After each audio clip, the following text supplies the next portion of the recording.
सोचिए एक ऐसी नदी के बारे में जो इतनी ज्यादा विद्रोही है कि एक ही रात में आई एक भयानक बाढ़ ने उसका पूरा वजूद ही बदल दिया।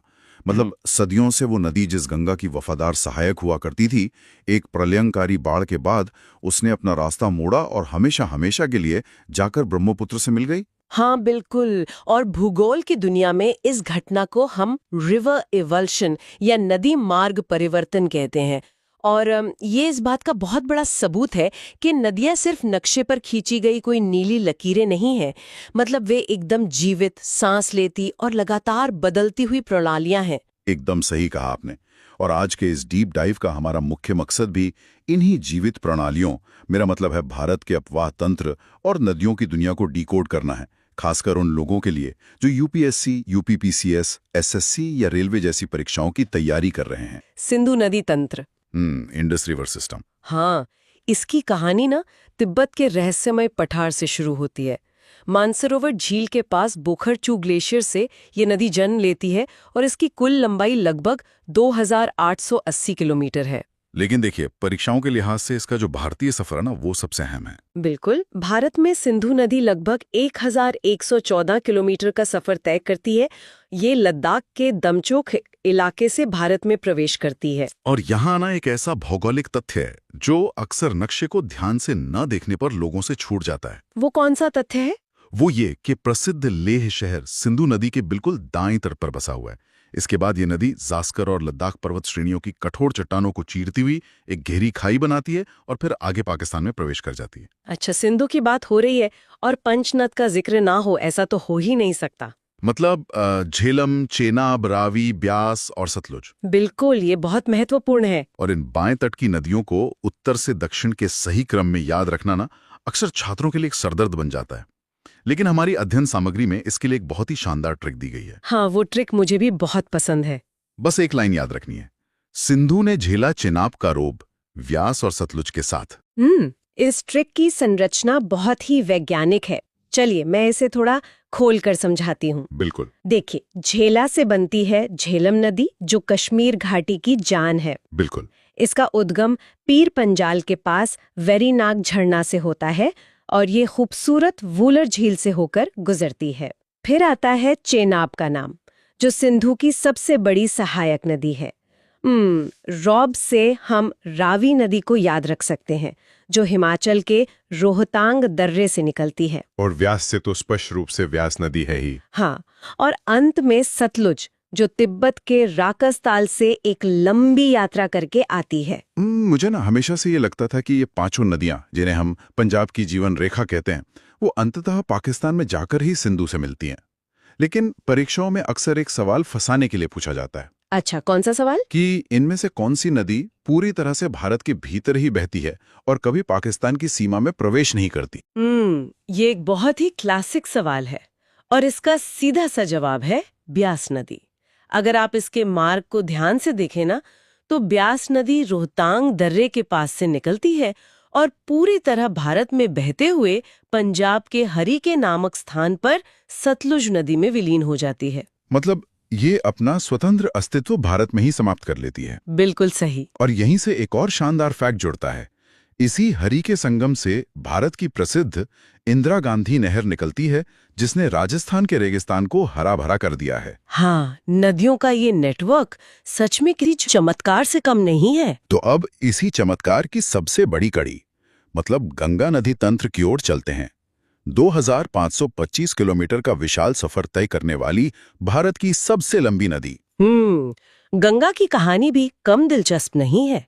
हम अक्सर कहते हैं कि गंगा गंगोत्री से निकलती है, लेकिन तकनीकी रूप से देखा जाए तो ये पूरी तरह सच नहीं है। अच्छा? हाँ, उत्तराखंड के उत्तरकाशी जिले में गंगोत्री ग्लेशियर से जो नदी निकलती है ना, उसे भागीरथी कहा जाता है। गंगा नाम अस्तित्व में तब आता है जब देवप्रयाग की पवित्र भूमि पर भागीरथी का संगम अलकनंदा नदी से होता है। अरे हाँ। लेकिन गंगा का परिवार ना यहीं खत्म नहीं होता। इसकी सहायक नदियों की फौज बहुत बड़ी है। बाएं तट से मिलने वाली नदियों को याद रखने के लिए एक बड़ी मजेदार ट्रिक है। राम जी की गाय को घी कम मिला। हाँ, ये ट्रिक जितनी रोचक है, परीक्षा में उतनी ही कारगर भी है। बिल्कुल। राम से रामगंगा, गा से गोमती।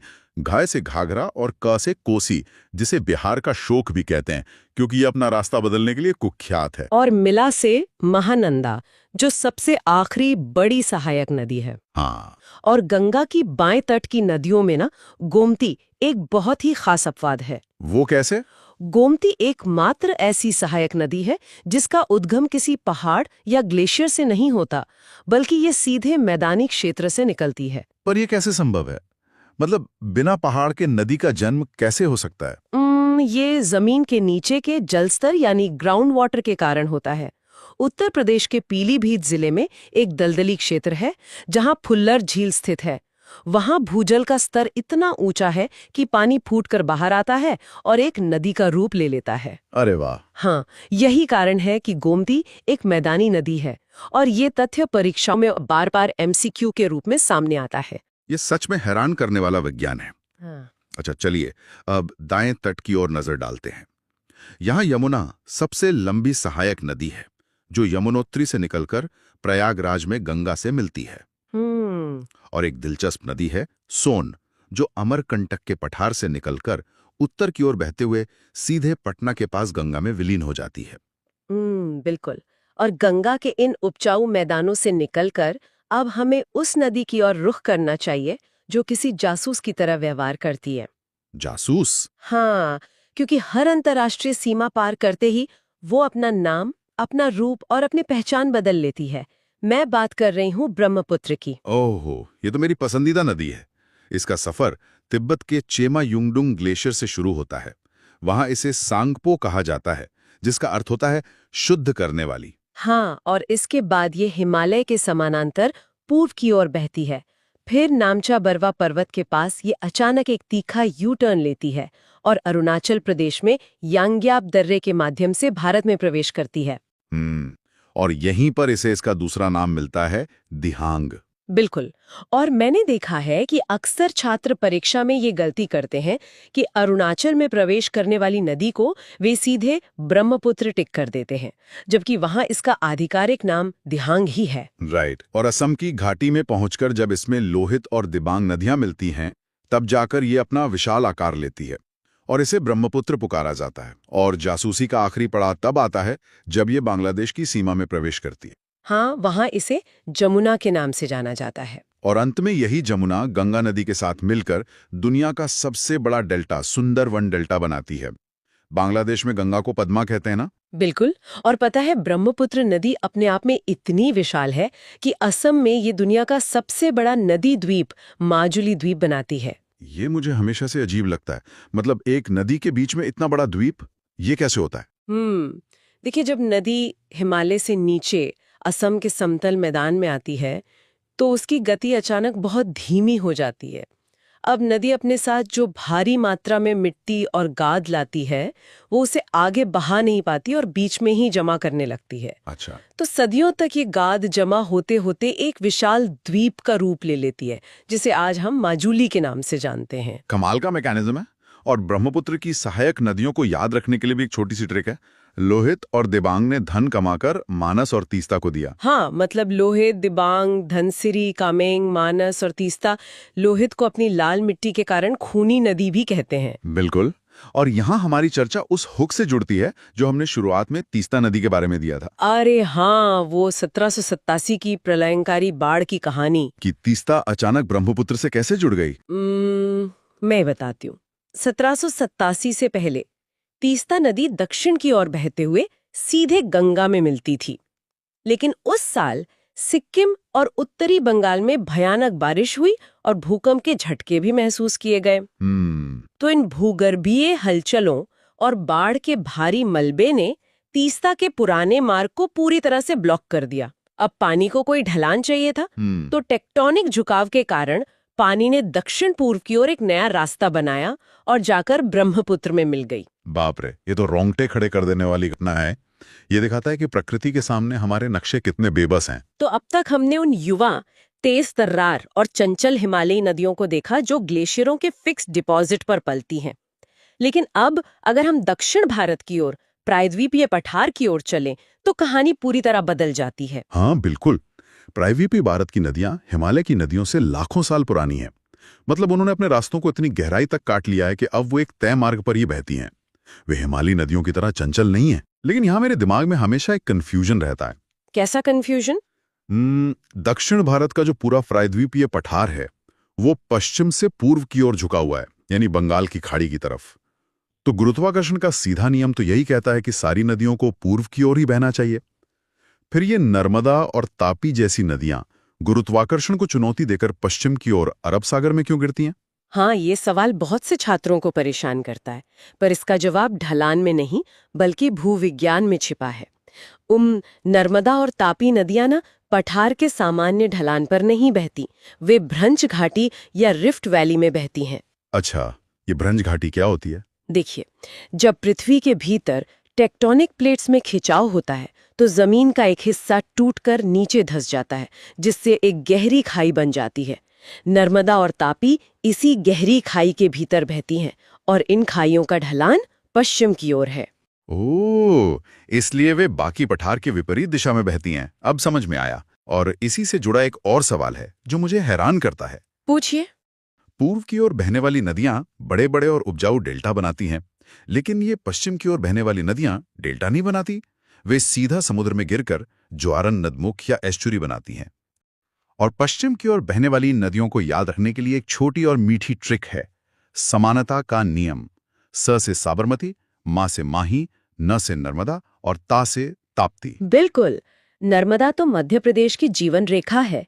इसी पर जबलपुर के पास भेड़ा घाट में प्रसिद्ध धुआंधार जलप्रपात है, जहां नदी संगमरमर की चट्टानों से गिरती है। हाँ, और इस ट्रिक में जो माही नदी है उसका एक बहुत ही अनोखा ज्यामितीय गुण है जो परीक्षाओं में खूब पूछा जाता है। वो कर्क रेखा वाला? बिल्कुल।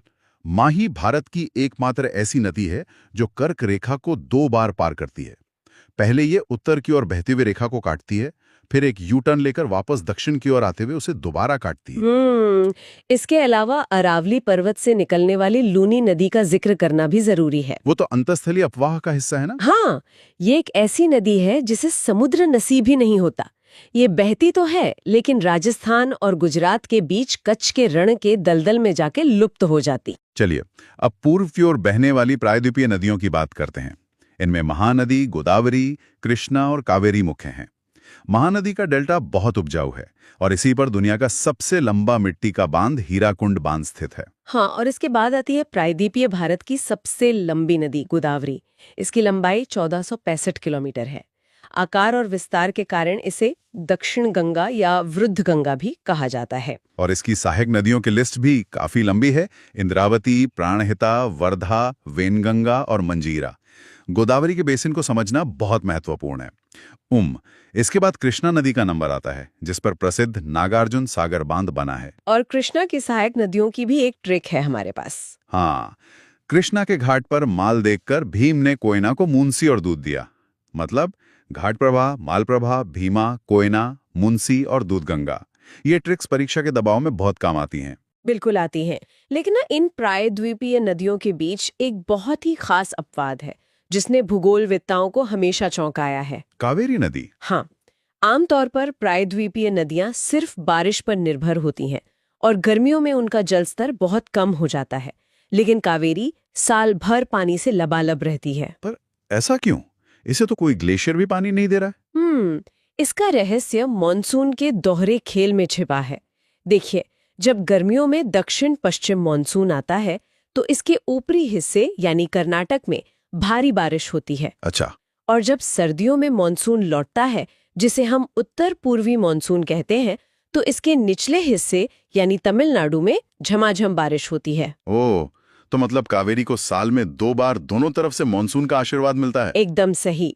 यही कारण है कि ये प्रायद्वीपीय भारत की एकमात्र 12मासी नदी की तरह व्यवहार करती है। प्रकृति का ये संतुलन सच में अद्भुत है। तो इस तरह हमने उत्तर के बर्फीले ग्लेशियरों से लेकर दक्षिण की कठोर चट्टानी घाटियों तक का सफर पूरा कर लिया है।